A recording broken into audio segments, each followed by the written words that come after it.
I'm a CEO. When I heard the janitor speak 9 languages, what he does next leaves the whole office stunned. Welcome back with a new real shock story. Before we start, comment and tell me which city you're watching from. At the end, don't forget to subscribe and rate it from 0 to 10. Let's enjoy the story, everyone. I can still feel it, the way my heart was pounding that morning. You know, most days at work are just quiet, ordinary. I had no idea mine was about to change forever. It all began when I walked into the office, the same way I always do. My shoes clicking softly against the polished floor, my bag flung over my shoulder, coffee in my hand. Everything was normal, too normal. There was Marcus. You'd probably never notice him if you walked past him. He was always there, but somehow invisible. He wore the same faded uniform every day. His head bent as he worked quietly in the corners. Nobody talked to him. Nobody really looked at him. And honestly, I was guilty of the same thing. Until that morning. It started with a sound, a voice. I was just passing by the far hallway near the conference rooms when I heard him speaking. Not English, but something else. I stopped. I glanced back. Marcus was standing there with his mop, speaking calmly. I couldn't place the language. My curiosity pulled me closer. Then, another voice came out of him, different yet clear. It was melodic, foreign. Then another. 9 different languages, one after another. French, Mandarin, Arabic, Russian, Japanese, and it was flawless. The whole office began to notice. People stopped in their tracks. Phones quietly came out. A crowd gathered without even realizing it. I remember thinking, how did I never notice this before? How could someone work here for years without anyone knowing this? The air became heavy, filled with murmurs. Marcus just kept going, as if unaware of all the attention. That's when the CEO walked out of his office. His face, I've never seen him like that before. He looked confused, curious, concerned. The kind of look you get when something breaks the normal rules of your world. He stopped just behind the crowd, watching Marcus quietly. I was standing there too, watching. I could almost hear my own heartbeat. I wanted to ask what was going on, but something told me not to. This wasn't just a moment to watch, it was something deeper. Something that was about to change everything. Someone finally asked him, "Marcus, how do you know all these languages?" His response wasn't in English. It was silence. And that silence was louder than anything else in the room. Then, the CEO walked forward, his steps slow but certain. He looked Marcus directly in the eyes and said something I'll never forget. "We need to talk." But Marcus didn't stop cleaning. He didn't even look up. There was something in his silence that made my chest tighten. I started wondering about Marcus. Who was he really? What was his story? I could see it in his posture. The quiet way he moved, there was pain there. Years of it, I think. A life hidden in plain sight. And just as I thought that, something shifted. The air in the office seemed to crack. The noise of keyboards and printers disappeared. People leaned in, whispering. The CEO's face hardened. Marcus kept speaking in those foreign words. His voice had something in it, something personal, something real. Not just words, but feelings. Anger. Sadness. Pride. I didn't understand everything, but I understood enough. Marcus was telling a story no one had asked for, but everyone needed to hear. And for the first time, I saw him, not as a janitor, not as someone invisible, but as a man carrying a lifetime of truth. The CEO stood closer now. His voice lowered. "Why didn't you tell me sooner?" Marcus still didn't answer. He just kept cleaning. I could feel the tension growing, like something was about to break. And in that moment, I knew this day wasn't going to end normally. Something big was coming. Something that would change the way everyone in that office looked at Marcus, and maybe the way they looked at the world. But I didn't know yet how deep it would go. I didn't know how much it would shake everything. I only knew that I was about to witness something unforgettable. And honestly, I wasn't sure if I was ready for it. I stood there, frozen, watching Marcus finish his cleaning without looking up. Around us, the office was unusually quiet. Even the hum of the air conditioning seemed to fade. People were still whispering to each other, but their voices were softer now, like they didn't want to interrupt something sacred. I remember thinking, why is no one stepping in? Why is this just happening? Marcus wasn't speaking English, but I could feel every word he said. There was weight in them, a deep story no one had asked for, but everyone wanted to hear. I could almost imagine what he was saying, even though I couldn't understand the words. It was about pain, about being unseen, about living a life no one noticed. The CEO finally stepped forward, his face serious. His steps echoed through the room. "Marcus," he said quietly, "we need to talk, now." His voice wasn't angry, it was curious, but there was something deeper in it. Something unsettled. Marcus stopped. His mop rested against the floor. For the first time, he looked up, slowly, his eyes meeting the CEO's. There was no fear, just calm determination. It was the kind of look that made your skin tighten, the kind that tells you someone has carried more than they should. The CEO didn't speak for a moment. The silence stretched. Then he said, "You've been here years, Marcus. Nobody knew. Why?" Marcus didn't answer right away. Instead, he glanced around the office. Faces, some curious, some confused, some silent. I noticed a few colleagues shifting uncomfortably. Others just stared, and I noticed something about myself too. I was staring, not because I was curious, but because I felt this strange mix of admiration and sorrow. Finally, Marcus spoke. Not in English. Not yet. First in French, then Russian, Arabic, and Mandarin. Each language carried its own rhythm, its own emotion. But then he switched to English, his voice low, almost trembling. "Because I was invisible," he said. "Because no one wanted to see me, and because speaking wouldn't change anything." There was a silence after that, but not the peaceful kind. The kind that feels heavy. The kind that makes your chest ache. People looked away. Some shifted nervously in their chairs. The CEO's face had changed. It was no longer curious. It was serious, concerned. I didn't realize it then, but something inside me shifted too. Because in Marcus's words, I heard something about my own life, the way we all hide pieces of ourselves, the way we all suffer quietly, the way injustice can exist in silence. The CEO stepped closer. "Marcus, why didn't you tell me sooner? We could have done something." His voice was almost pleading now. But Marcus shook his head. "You never asked," he said softly. "Nobody asked." That silence was heavier than anything that had happened before. And then, without warning, Marcus walked away from his cleaning cart and toward the CEO. I swear, you could hear the floor creak under his footsteps. His face was calm, but his eyes were fierce. "What I've been carrying is not about languages," he said quietly. But everyone could hear. "It's about truth. And the truth is, people like me, people who are unseen, we carry the weight of years. Years of being erased. Years of being dismissed. Years of injustice." The CEO didn't reply, he just stared. And the rest of us just stood there, unsure if we were watching an argument or a confession. Then Marcus stopped, turned, and said something so quiet I almost didn't hear it. "This changes everything." And at that moment, I knew he wasn't talking about the office. He was talking about life. The noise in the office started again, but it felt different now, heavier, charged. People whispered to each other. Phones recorded. The air was thick. I could feel the tension building, and I knew this wasn't over. This moment was a spark, a breaking point.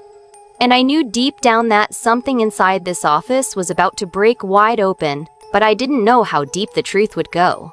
And I certainly didn't know how much it would change me. Because Marcus was no longer just a janitor. He was something else entirely. And I couldn't stop thinking, what happens when someone finally refuses to be invisible? The air in the office had shifted. It felt heavier now. like something unspoken had been released into the room. People weren't just talking quietly, they were holding their breath. I could feel it too. My own chest was tight, my thoughts scattered, my mind repeating Marcus's words. This changes everything. The CEO stepped back, still staring at Marcus. His shoulders were tense, his jaw tight. You could almost hear the gears turning in his head. Marcus stood in the middle of the hallway, silent for a moment. Then, without warning, he turned and walked toward the elevator. Not fast, just determined. His mop clinking softly behind him. Nobody moved. Nobody stopped him. We all just watched. I felt this strange pull in me, like I had to follow him. Something inside told me this wasn't just about Marcus, it was bigger. I stepped forward. My feet felt heavy, my heart pounding louder than the echo of his steps. I caught up to him just as the elevator door slid shut. He didn't notice me. He just stood there, looking at the reflective metal, almost as if he was staring into another world. I cleared my throat softly. Marcus. He turned slightly, his eyes meeting mine. There was no anger, no hostility, just a quiet weight in his gaze. Why now? I asked softly, barely above a whisper. He didn't answer right away. Instead, he looked down at his worn shoes, then back at me. Because I've carried this too long, he said finally. And because silence doesn't protect you. It destroys you. We stepped into the elevator together. The door closed with a soft ding, and it felt like we were leaving more than just the hallway behind. The air inside was tight. I could hear the faint hum of the elevator, the muffled voices of the office behind us. He finally spoke again. Do you know what it's like to live in a world where no one hears you? Where your work is invisible, your voice ignored, your truth erased? His voice was quiet but fierce. I didn't answer. I just nodded. Because somehow I knew everyone feels it in some way. Some just don't admit it. We stepped out on the lower floor. The noise of the lobby hit us differently now, louder, sharper. People were going about their day, but they felt different. I could tell Marcus felt it too. He kept walking without stopping, as if he had a destination no one else knew. We reached a small storage room. Marcus pushed the door open slowly. Inside it was quiet, dim. Old cleaning supplies lined the shelves. But in the corner, there was something that didn't belong, stacks of notebooks, worn and frayed, filled with pages of handwriting in different languages. I stepped closer, my breath catching. Where did you learn all of this? I asked. Marcus didn't answer directly. He just touched one of the notebooks gently. I learned it because I had to. Because nobody else would teach me who I was. Because I couldn't afford to be erased again. I could feel tears welling up, but I blinked them back. There was something in his voice, something that carried years of struggle, of silence, of being invisible. I realized then that this wasn't just a personal story. This was a story about every person who had ever been overlooked, every voice that had been silenced. Suddenly, a sound broke the silence. The CEO's voice echoing down the hallway. Marcus, Alice, we need you back. His tone wasn't commanding, but it wasn't casual either. It was something heavy or urgent. Marcus gave me a quick glance, his eyes unreadable. Then he closed the notebook and nodded. It's time, he said quietly. Time for them to see. We stepped back into the hallway together. The tension in the air was thick now, electric. People had gathered again, whispering, watching, phones recording. The atmosphere felt almost charged, like we were standing on the edge of something. I felt my pulse quicken. My mind was racing. I didn't know what was about to happen, but I knew it wasn't going to be ordinary anymore. As we approached the CEO, Marcus stopped and turned toward the crowd. His voice was calm, but every word carried weight. You've all been living in silence, he said. But silence doesn't protect. Silence hides the truth. And the truth will always find a way to speak. A hush fell over the room. Even the hum of the air conditioning seemed to fade. People leaned forward, straining to hear. And for a moment, I swear, the whole office stopped breathing. I felt the weight of the moment like the air was holding itself in place. And I realized this wasn't just about Marcus. This was about every story that had ever been buried, every voice that had been dismissed, every injustice that had been ignored. And something in me knew we were standing on the edge of a moment that would change everything. The hallway felt heavier now, as if it was holding the weight of every silent story ever told. People were still gathered, murmuring quietly, watching. I could feel their eyes on us, some full of curiosity, others full of disbelief. Marcus didn't speak for a moment. He just stood there, holding those worn notebooks, the air around him thick with tension. Then the CEO stepped forward, his face a mixture of confusion and guarded authority. "Marcus, what is this about?" His voice wasn't loud. It was steady, but it carried an edge, like the calm before a storm. Marcus didn't answer him right away. Instead, he placed the notebooks on the desk in front of us with deliberate force. The sound echoed through the room like a drum beat. Everyone quieted instantly. I could feel my own heartbeat pounding in my ears. "These aren't just notebooks," Marcus said quietly, his voice steady but strong. "They're proof. Proof of years of invisible work. Proof of voices unheard." He looked around the room, his eyes sweeping over faces filled with a strange mixture of shock and curiosity. "I have spoken 9 languages in this building, languages that could connect worlds, languages that could bring understanding, but no one listened. Because I was just the janitor. Because my work was invisible. Because I was silent." The murmurs around us grew louder. Whispers turned into conversations, and conversations turned into questions. People were leaning in. Phones were recording. I could feel the energy shifting. The CEO's expression tightened. "This is unusual," he said. "What exactly are you trying to prove?" Marcus didn't answer directly. He opened one of the notebooks, flipping carefully through the pages. They were filled with phrases, letters, and words, each in a different language. His hand lingered over one page, then another. Then he looked up, meeting the CEO's eyes with something fierce. "I'm proving that every voice matters. That silence doesn't erase truth, that we all deserve to be heard." The silence that followed was deafening. I could feel my breath catching. My mind was racing. People were leaning forward now, watching intently. The CEO looked around the room, clearly unsettled. Then, suddenly, he motioned for security. That movement snapped the tension into something sharper. My stomach twisted. Something told me this was the turning point, the moment nothing could undo. Marcus stepped in front of the notebooks, his body tense, his gaze unwavering. "You can't silence me anymore," he said quietly, but with a force that made the entire room still. "Not today. Not ever." The security guards moved forward slowly, but Marcus stood his ground. The crowd around us seemed to grow louder, voices rising, phones held high, people whispering, some shouting in support. The air felt electric, as if the building itself was holding its breath. Suddenly, one of the guards touched Marcus's shoulder. Marcus flinched but didn't move. Then, without warning, he raised his voice clear, strong, unwavering. "This isn't about me anymore. This is about everyone who has ever been silenced because of who they are, where they come from, or what they do.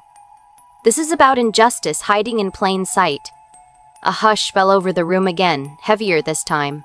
Even the CEO looked unsettled.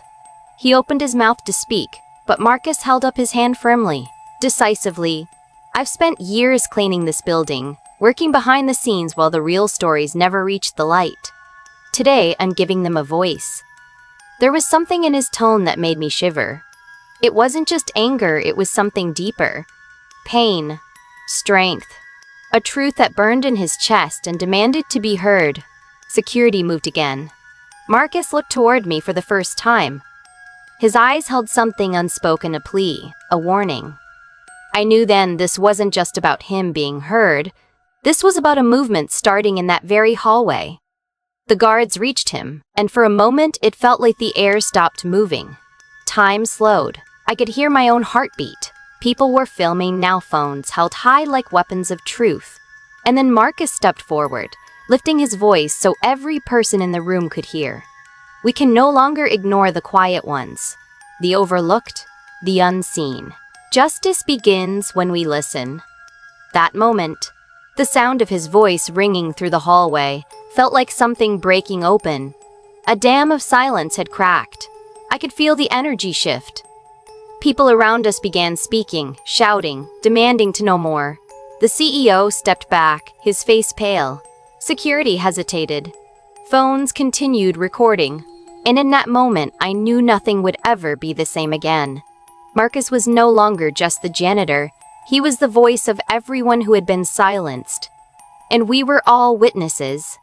When they finally took Marcus away, the hallway felt strangely empty, even though the crowd stayed. There was a silence after the chaos, but it wasn't the quiet of peace. It was heavy, filled with questions and something unshakable. I stood there too, my hands trembling, my heart still pounding from what had just happened. I could feel eyes on me now, curious, confused, unsettled. I thought about Marcus's words, the way he had said them, with that strength that cut through every doubt. Justice begins when we listen. That sentence stayed in my head, repeating over and over like a drumbeat. It was strange, because I didn't know if I was still hearing him or if it was just my own voice now, echoing inside me. The CEO stepped forward slowly, clearing his throat, but his words didn't carry the same weight as Marcus's. He spoke softly, trying to regain control, but it felt like the power had shifted. Everyone around him was already thinking about Marcus, not him, not the company rules, not the usual office politics. They were thinking about something bigger, about fairness, about truth, about what they had just witnessed. I stepped away from the group, my chest tight with emotion. I felt like I'd been through something that would change me forever.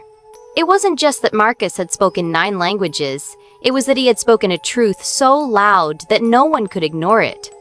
And in that moment, I realized this wasn't just Marcus's story. It was all of ours. The days after that were different. People talked quietly in the hallways. Emails mentioned it. Phones buzzed with videos of what had happened. Social media lit up. But beyond the noise, something deeper was happening. People began the noise, something deeper was happening. People began to see things differently. The invisible work, the unspoken truths, they were no longer invisible. They were real. They were urgent. I kept replaying that moment over and over, the way Marcus had stood there, fearless. The way the room had changed. I knew in my heart that things had shifted. Not just for Marcus, but for everyone who had ever been silenced. For everyone who had ever been overlooked because of their job, their skin color, or their place in society. That night, I sat alone in my small apartment, still replaying every detail. I thought about the fear in Marcus's eyes, but also the courage. I thought about how one person, simply by refusing to be invisible, could spark something much larger. I thought about the countless voices still unheard, and I asked myself, what would I do if I were in his place? Would I have the courage to speak? The truth is, I don't know. But I do know this, I will never forget. I will never let his words fade. Because silence isn't harmless, it's what keeps injustice alive. And if we want change, we have to listen. Truly listen. Not just to the loud voices, but to the quiet ones too. Marcus's story didn't end when they took him away.